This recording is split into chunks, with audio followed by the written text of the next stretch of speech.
It's Seeker Time. Halo Family Seeker, balik lagi bareng kita berdua. Ya. Kali ini kita mau bawain satu cerita mengenai aktor yang ini favorit gue juga nih, bro. Oh iya. Dia adalah Elvis Sui Kamkong. Wih, namanya udah keren ya. Namanya keren kan, Elvis. Mungkin kalian nggak familiar sama namanya, tapi kalau lihat mukanya dan kepalanya, pasti langsung ngeh dia ini siapa. Iya. Nah, Elvis ini telah muncul dalam lebih dari 130 film dan serial TV sepanjang karirnya. Bagaimana cerita tentang Elvis? Simak Kita terus mainkan.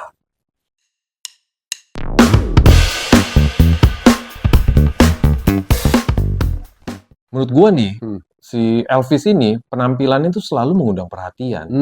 Tapi sayang entah kenapa lawan mainnya nih yang selalu jadi lebih kondang, bro. Iya, kadang-kadang ada yang begitu tuh, bro. Ada yang begitu tuh. Bahkan film-filmnya si Elvis ini bukan film yang box office banget atau booming amat di pasaran. Karena ya itu, mungkin karena dia sering dipandang sebelah mata. Jadi Gini dong berarti. Bajak laut ya. Padahal kalau bisa dibilang nih, bakatnya tuh bisa disandingkan dengan para aktor-aktor hebat.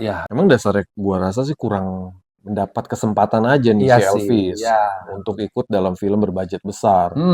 Tapi tenang nih, beberapa film-filmnya si Elvis ini berhasil menjadi classic cult yang selalu menjadi favoritnya para penggemar film Hong Kong. Termasuk kita ya. Yoi, kita cerita dulu nih sebelum ke main eventnya. Betul. Elvis ini memang sangat mencintai dunia seni dan dia tuh belajar di Akademi Seni Rupa Guangzhou di mana dia tuh mengambil jurusan lukisan, bro. Jadi memang sebelum dia terjun ke dunia seni peran, dia tuh jadi pelukis dulu, bro. Oke. Pokoknya sama-sama seni lah ya. Betul. Dan memang selama di akademi dia tuh belajar di bawah seniman Tiongkok terkenal, namanya tuh Quan Xianyue. Dan akhirnya dia tuh lulus seniman. Jadi seniman tuh dia lulus. Jadi seniman dengan dengan gelar. Ya, betul. Oke, seniman yang resmi lah ya. Iya, betul. Yang punya titel gitu ya. Jadi memang dari situ lanjut nih di tahun 1982, waktu itu usia dia 21 tahun, dia tuh pindah ke Hong Kong untuk mencari peluang karir. Nah, jadi memang awal karirnya tuh dia mencoba peruntungannya sebagai seniman, seni lukis gitu ya, atau jadi fotografer. Karena memang berhubungan tuh, bro. Nyambung lah. Dan memang waktu di sela-sela waktunya itu dia bekerja sebagai model paruh waktu atau menjadi penyanyi klub malam nih, bro. Sesuai sama namanya kalau dia jadi penyanyi ya. Elvis. Harusnya dia penyanyi aja. Elvis ini gagal jadi penyanyi. Karena apa? Akhirnya dia tuh memulai karir berakting. Gagal jadi penyanyi karena terlalu berat namanya. Di tahun 83 dia tuh udah mulai dapat peran-peran kecil. Akhirnya dia main seni peran ya. Main seni peran untuk film-film produksinya Shaw Brothers. Dan produksi rumah-rumah produksi kecil lah. Ya, Tapi memang perannya peran-peran pembantu lah ya. Dia bisa dilihat dari film-film seperti film silat klasik The Lady is the Boss tahun 83. Lalu ada Holy Flame of the Martial World tahun 83 juga. Dan ada Shaolin Intruders di tahun yang sama. Dan dia juga tampil di film Health Warning di tahun 83. Di sini tuh dia jadi peran preman. Oh, preman. Sesuai sama tampang. Tampangnya agak sangar emang. Agak sangar ya. Jadi walaupun begitu dia tetap istilahnya tuh udah mulai meniti karirnya dari sini ya. Dan dia tuh mulai dapat kesempatan untuk bekerja sama dengan sutradara yang terkenal pada waktu itu namanya Kirk Wong. Seperti gue bilang tadi, bro, Elvis nih dapat peran pada film-filmnya tuh karena penampilannya emang mengesankan. Oke, ya. Begitu lu lihat dia, lu terkesan. Karena apa? Memang berbeda dengan kebanyakan para aktor di Hong Kong pada waktu itu. Elvis ini memiliki tinggi badan yang cukup tinggi. Makanya dia jadi model kan. Di atas rata-rata. Dan kepalanya tuh biasanya pelontos. Gundul, pelontos abis. Jadi semakin bersinar nih ya. Jadi makin terlihat dari kan, makin menonjol dari keramaian kan terlihat ya. Nah, ini merupakan berkat sekaligus kutukan selama dia berkarir. Karena dengan penampilannya ini dia tuh dapat perannya kebanyakan antagonis. Padahal untuk jadi peran protagonis pun dia tuh bisa memerankannya dengan cukup baik sebenarnya. Nah, dia tuh terus berkarir nih di Shaw Brothers sampai pertengahan tahun 1980-an. Dan memang Elvis ini tampil di dalam film-film seni silat ya. Gitu seperti Opium and the Kung Fu Master tahun 1984. New Talents of The Flying Fox tahun 1984 juga tuh. Jadi memang sebenarnya dia produktif ya. Produktif. Cuman memang waktu itu belum dapet peran utama aja. Ya, betul. Itu sih setuju banget ya. Memang kalau artis ini belum mendapatkan kliknya tuh belum bisa boom, bro. Iya, iya, iya. Dan dia waktu itu juga sempat main di film thriller yang udah agak modern di tahun 85, judulnya The Man is Dangerous, bareng salah satu aktor Hong Kong yang underrated juga menurut gua. Namanya adalah Chin Siu Ho. Dan lagi-lagi perannya peran-peran kecil sih. Sampai akhirnya pada tahun 1986, Elvis tuh dapat peran yang lebih baik di film komedi, judulnya Chocolate Inspector tahun 86. Iya, tahu tuh. Dan ini termasuk film yang gimana ya? Kalau menurut gua bisa mengangkat namanya dia gitu. Berarti dia cocok di genre komedi. Bisa juga dia. Di tahun yang sama dia mendapat peran yang membuatnya lebih dikenal lagi nih ketika tampil sebagai penyihir Aquala di film The Seven Curse tahun 86 karya Nam Lai Choi. Nah, film ini yang bikin dia jadi cult ya. Jadi cult. Filmnya nih jadi sesuatu yang apa ya? Ditonton terus-terusan sama orang-orang dan menjadi sesuatu film yang everlasting gitu kan. Iya, setuju itu. Betul. Lagi-lagi di film ini dia acting bareng Chin Siu Ho. Dan di film tadi itu ada superstar juga, bro. Ada superstarnya ya? Bukan Chin Siu Ho doang dan Elvis doang. Ada yang nantinya jadi bintang yang luar biasa kondangnya, yaitu Chow Yun Fat. Keren itu ya. Kita maju ke tahun 84 nih. Ada seorang sutradara namanya Johnny Mak. Itu sukses besar dengan filmnya yang berjudul Long Arm of the Law. Iya. Keren tuh di 1984 tuh ya. Yoi. Pada tahun 1987, saudaranya tuh Michael Mak berencana bikin sequel. Secara kebetulan dia ketemu sama Elvis dan akhirnya menawarin peran. Mau nggak lu main di film ini gitu kan? Pertemuan si Elvis dengan Mak ini nantinya akan salah satu pertemuan yang paling penting dalam karirnya si Elvis. Nah, bro, jadi yang lu bilang kenapa penting tuh ceritanya gimana? Karena apa? Nantinya di sequel film Long Arm of the Law yang kedua di tahun 87 tadi, ini adalah film pertamanya yang dianggap ini nih yang sebenarnya gua tuh udah benar-benar menjejakkan kaki di dunia hiburan. Iya, ngerti. Jadi dia anggap itu film pertamanya, padahal dia udah eksis. Berarti yang sebelum-sebelumnya dianggap latihan. Karena di film itu dia tuh jadi kayak apa ya?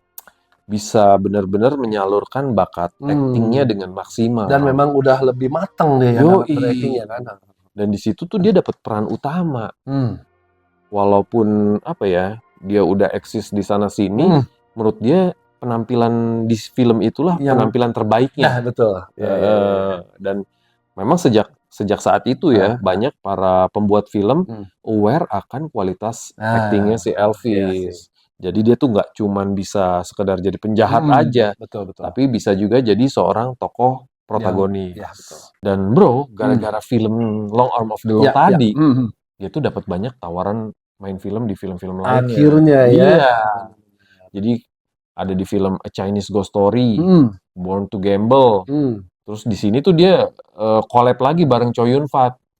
Terus di film Tragic Hero juga. Jadi filmnya tuh makin berkualitas. Oke, kita loncat ke tahun 90-an ya guys ya.